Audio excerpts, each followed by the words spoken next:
November 5th. How you guys doing? Don't know how many people are going to be tuning in today for the live because in the States it is election day. So pretty crazy day, for many reasons, of course.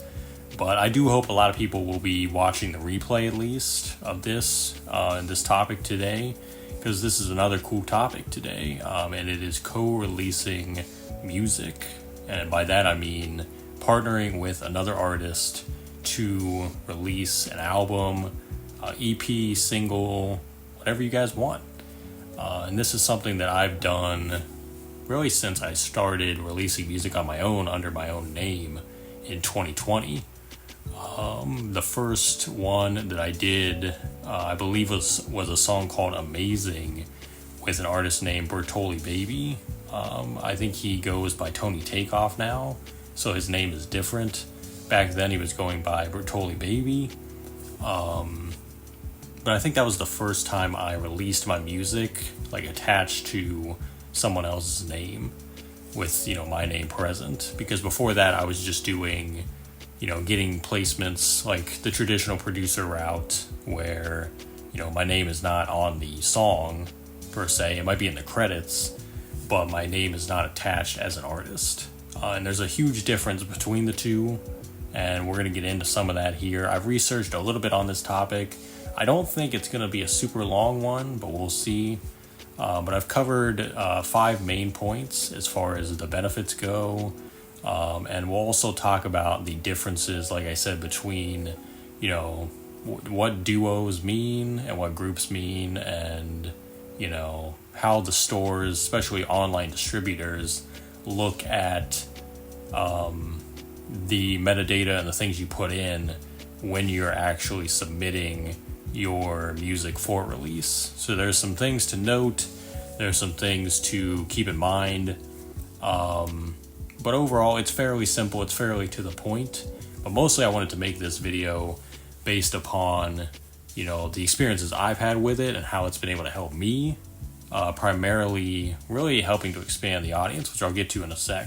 But for me, the decision came to do this when I started releasing my own music, because I was in my mind, I thought, well, it would make so much sense to be able to release with another artist and just kind of combine our minds and combine what we're doing, to be able to push the release even more. And you can do all kinds of things. So before I spoil my own content here, let's just get into it. And we're going to start out with the benefits of co-releasing music. First one is it doubles the amount of eyes and ears on the release. So, like I said, a pretty obvious one. You get 2 cooks in the kitchen. As long as the cooks get along and you guys, have the chemistry, working chemistry, which obviously, if you're going to be releasing music with someone, you got to make sure that's there first, which I've talked about that in a previous stream, was the importance of, working with the right person. So you got to assume that, you're going to be working with someone that you genuinely get along with, and you can start, generating ideas. Once you get past that point, though, you're looking to kind of bounce audiences. Like you're let's say, you work with someone who has a similar sound to you, and their audience is, someone that they've either heard of your music, or maybe they haven't heard of your music, but they like that similar type of vibe. So if you're working with that artist, chances are when the fan sees that artist's name attached, they're going to check it out because of their name. Not necessarily because of your name at first, but there's a chance that when they hear your guys' collaboration, they're going to become a fan of you, and then it's going to make them want to go check out your back catalog, your solo work, all your other collaborations. And it goes both ways. So that will happen for you, and it'll happen for the other artist, where your fans are going to be able to check their work out. And, as long as, they like the collaboration, it kind of cross-pollinates the 2 worlds together. And that also makes, the promotion which I'll touch on that more here in a second, but it makes the promotion a lot easier because you can you can almost like combine your ideas to make a specific type of promotion that will attract both sets of listeners. You really got to understand your audience and like what each audience wants.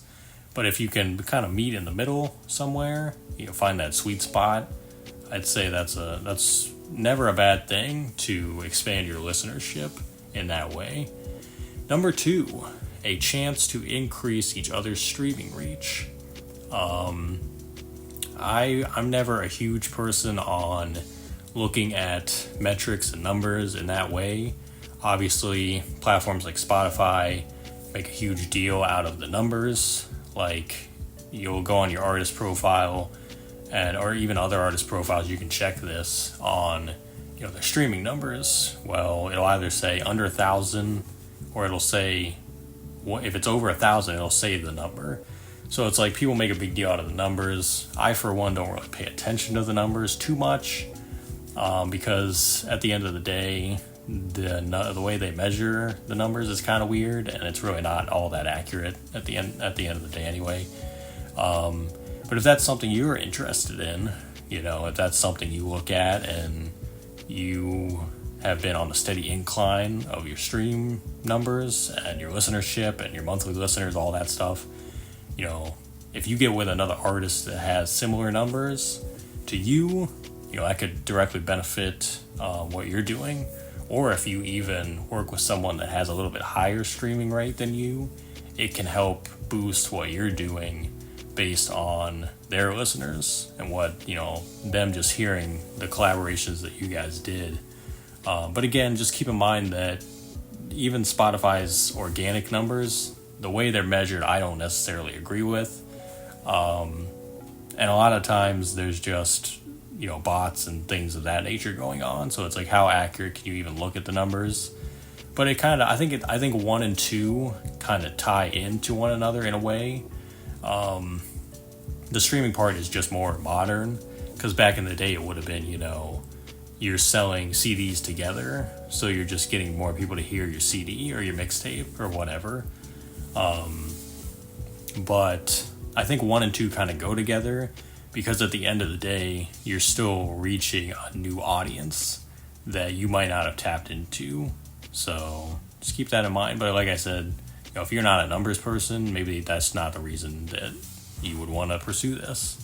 But I think it's worth mentioning because it is still relevant to today's climate as an artist.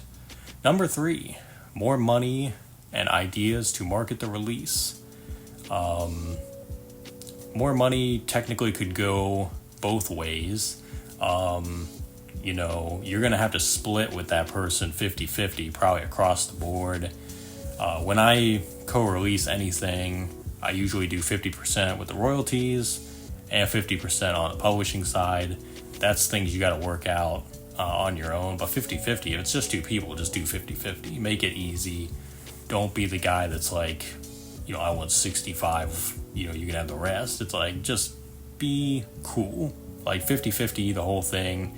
And the other person should feel the same. Like, be on the same page about that. It's like what I said earlier. Make sure you're on the same page before you even agree to do this with anyone. So that should be pretty standard. But it also, to me, it means more money to invest in the project.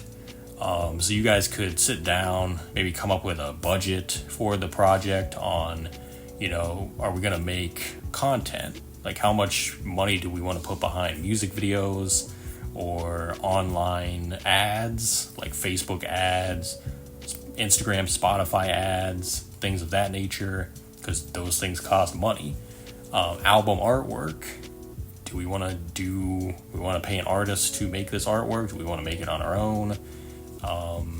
Visualizers. There's all kinds of things to promote your project, which you would know that already as an artist, as a solo artist. But I think the good thing about it is you can combine your budget, whatever that would be. If you set a threshold, you split that 50-50, now it's not as big of a dent in your pocket because you have someone else kind of sharing that load with you. So you're able to combine all that revenue and put it into the marketing for the project. And then hopefully you get a nice return. Obviously, the streaming return, it probably won't equal exactly what you put in. It just depends on how much you want to put in. And depending on how much of a DIY person you are as an artist, you might not even have to pay that much to promote the project. It all depends on case-by-case scenarios. But I think that's a huge thing to keep in mind, because it does cost money to do this stuff, to make music, to even distribute it. So if you have someone else there kind of, brainstorming the ideas with, like, that to me is a good thing to have.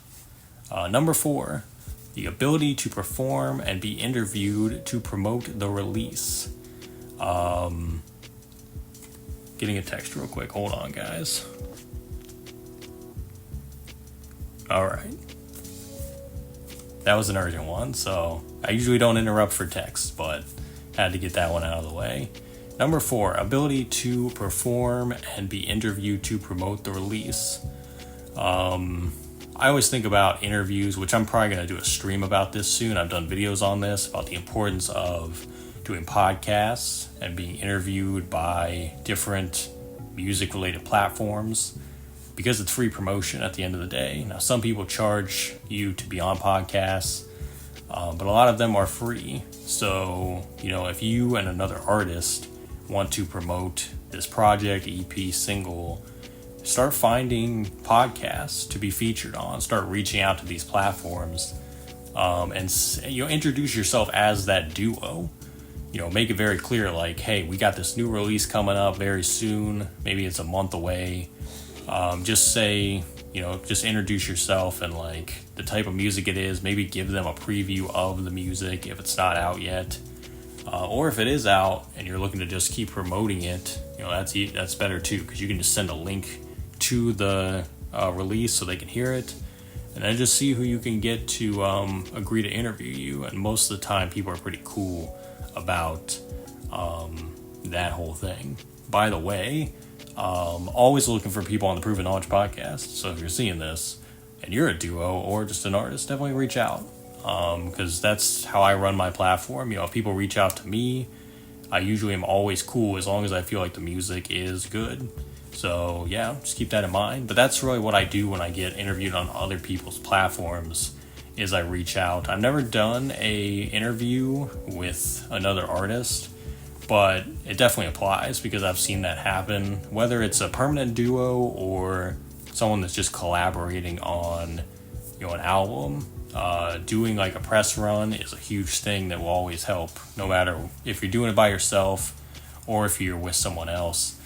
A good example of this is actually the artist Common and the producer P-Rock.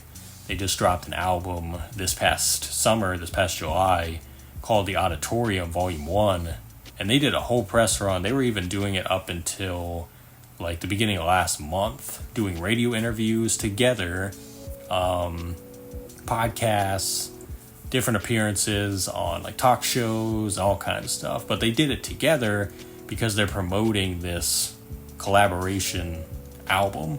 You see what I'm saying? So like, yes, you can do all this on your own, but when you're trying to promote, your collaborative works, to do it together is ideal, because you're going to be discussing the project. So you're going to want to give both sides of the story. And I actually heard some of their interviews that they did, because I was a big fan of that album, and I'm a big fan of Common and P-Rock, so I wanted to check those out. And it was cool because they would ask like Common about, his writing on the album and how he approached it from a lyrical standpoint. So you would get his side, and then you get P-Rock's side, which is, how did he find the samples he used for the beats? And like, what type of sound did he want to achieve with Common on this project? And things like that. So you're getting both individual sides of the album that they made. So it's like the opportunities to do that are really cool, because it's a much different type of interview than if it was just one person. So like I said, if you have the opportunity to do that and you get someone that agrees to have you on, like, to me it's a no-brainer, because it just gives the listeners another way to get in tune with what you just put out or what you're about to put out, and it piques interest. It's another way to get people to really invest in the music and just get another side of what went into making the music at the end of the day. And you could even do, this kind of goes back to promotional ideas. You could do like a little docu-series to show the behind the scenes of like when you guys were working on the song or the album or whatever, like in studio or maybe just on a tour, whatever you're doing to kind of coincide with the release. That would be something cool to do as well. And the final one, the fifth one, is the potential for sync opportunities and awards for artists. Sync opportunities we've touched on briefly in other streams and other videos, which is getting your song into TV and film. So if both of you guys are registered with a PRO, like an ASCAP, BMI, you have the opportunity to get your songs featured into sync. So again, if you're combining your two brains together, it's a lot more likely you'll get an opportunity because there's two people involved, so you guys can work on pitching to sync libraries or getting in touch with music supervisors and things like that. Like I said, it's if you're trying to do all this stuff alone all the time, it's a lot more difficult. So you almost double your chances for all these little opportunities if you're able to brainstorm together and come up with new methods, new ideas to get there. And sync is going to take a long time regardless.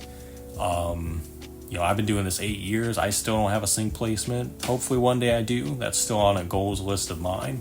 But I think the more collaborations you do, you increase your chances a lot more because you just have somebody else there to kind of vouch for the song and why it deserves to be in whatever show you're trying to get it in, or whatever movie you're trying to get it in. So yeah, just keep that in mind. And then awards for artists is a little bit interesting. I tried to get an article about this. I didn't really find one, but you can look this up as well. And awards like the Grammys and Billboard and things like that, those are much bigger, but this can apply on a smaller scale as well. When your name is attached as an artist, you automatically qualify for different types of awards, as opposed to if you were just, a name in the credits. You know what I'm saying? So you put your name on that as an artist, and it automatically gives you a lot more opportunities. So if you're even if you're a producer working with an artist, like that's why this could be very beneficial for you, because now that your name is front and center, you're counted as an actual artist, even if you are just a producer. And so like if you got nominated for Artist of the Year or Album of the Year or whatever, you're directly on there as one of the main artists, as opposed to you just having produced it and then you might not be in that category. But again, that part goes very in depth, but just know that applies to a lot of different instances. And I know that mostly by being a producer and looking up categories and just being a nerd about that stuff. So if that's something you care about, just keep that in mind. I've never been one to like chase awards or accolades or anything like that. If something comes along, cool. But again, like I said about the streaming part, it's worth mentioning because I know everybody does this for different reasons, and that's okay. Whatever your why is, you gotta live in that. You gotta live with it. So I figured that was worth mentioning. And the next big thing, which is not part of the 5 points, that was the 5 points. But I also put decide whether your duo is permanent or temporary. And this is something that all the distributors, when you're going to add your artist name in, a lot of them will ask you or warn you about this or kind of like give you a reminder about it. So I took one of the ones, I think this one was from A Muse, and I took their description. It says music stores like Spotify and Apple Music consider a permanent duo like Simon and Garfunkel different to a temporary one where each artist might have their own profiles in the stores, like Jay-Z and Kanye West. Are you performing as a duo? And is this a permanent duo that will last forever? So essentially, they give Simon and Garfunkel as a example for the permanent duo, because Simon and Garfunkel, they were a duo, like Hall & Oates, right? They were a duo. They didn't have really a solo career, at least at the beginning, you know what I mean? So you know them as Simon and Garfunkel. They're not anything else. That's their artist name, because they started out that way. So that would be the permanent duo. And then Jay-Z and Kanye as the example for the temporary duo, because obviously like Jay-Z and Kanye are their own artists. They release music on their own, but when they dropped Watch the Throne, they dropped it as Jay-Z and Kanye West, and it was their own release, but both their names were the primary artist. But they only did the one album, so they weren't like a full permanent duo. It was just a temporary thing. So that is a big thing. So you gotta, like I said, when you discuss these things with the person you're working with, you gotta ask yourself, like, are we trying to do this long term? Or are we just gonna do a one and done? Or maybe revisit it every so often? And to me, temporary just means, temporary is usually what you're gonna go for. Like, unless you're an actual duo that is tied at the hip all the time, or a band, you are a solo artist who is collaborating with someone else. So it's usually a one and done. But if you want to revisit it, you can. That's what it means. So to me, temporary is the best way to go, unless you have had that discussion that you are indeed a permanent duo. So just make sure you know that before you submit to the distributor, no matter which distributor it is. But like I said, most of them are going to warn you about it, or just kind of preface that as a big thing, just so they know. And I'd say another safe rule of thumb is to have established solo artist profiles already done. So you don't want to start out as a temporary duo and not have a solo artist catalog of some kind, because you want the store to kind of absorb it as part of your solo works as well and fall into your artist category or your artist profile. You don't want it to be a separate thing when you're looking on like Spotify or Apple Music, where it would come up as a totally different artist. You want to have everything absorbed into your profile, and the person you're working with, you want it absorbed in their profile as well, because that will help people find it a lot easier. So just some things to keep in mind. So that's pretty much all the bases. I left a few links here. Let me open up the links that I left for you guys. And all these links are going to be in the description of the YouTube video on the YouTube replay. Yes, so the A-Muse article that I just read that excerpt from, I'm going to leave that. It's called "Are You a Duo or Separate Artists Releasing a Track Together?" So it gives that part of the paragraph, plus a few more. A lot of that is relevant only to people using a Muse for distribution. So if you're using that platform, you might want to take a look at that. I also left DistroKid's article on this, which gives very specific terms for their platform, but it also gives kind of the same as what A-Muse did, just a little bit of a different version. They give some other examples of like how to word your artist names, like how to put them in order and how to kind of figure those things out. Album level collaboration, track level collaboration, the differences between those two things. So a little more helpful information. And then the final article that I left you guys is called "A Guide to Collaborating with Other Artists." And it's by the BPM Music blog. It was posted in July of 2022, but most of this stuff is things that really don't go out of date. They cover, the importance of collaborating with other creatives, how to collaborate, doing remixes, social campaigns, casual collaborations, 7 steps to a successful collaboration, which is super cool. So just a lot of like more in-depth, helpful information in that article. And that was one of the ones that I found that I felt was, kind of covered everything. If you just want to read that in short and kind of just take from it, apply it to your own situations, go ahead. But that's pretty much co-releasing music in a nutshell. It's really not super in-depth. It's more of a simple thing that people, I think, overlook. But I think it can really be beneficial to your career in the long run, as opposed to just doing features all the time or things like that, which you should still do. But co-releasing is like a much more powerful version of the typical collaboration, especially in today's era of streaming and doing music the way we're doing it currently. So yeah, hopefully that helped. And that was a kind of fun one to do. Next week, we're going to be back on the 12th of November. Next week's topic is the support system. By that, I mean having support around you, whether it be friends, family, other peers doing music, and how important is that? How important is it to have that support system? So that's going to be interesting to see what I can find research-wise.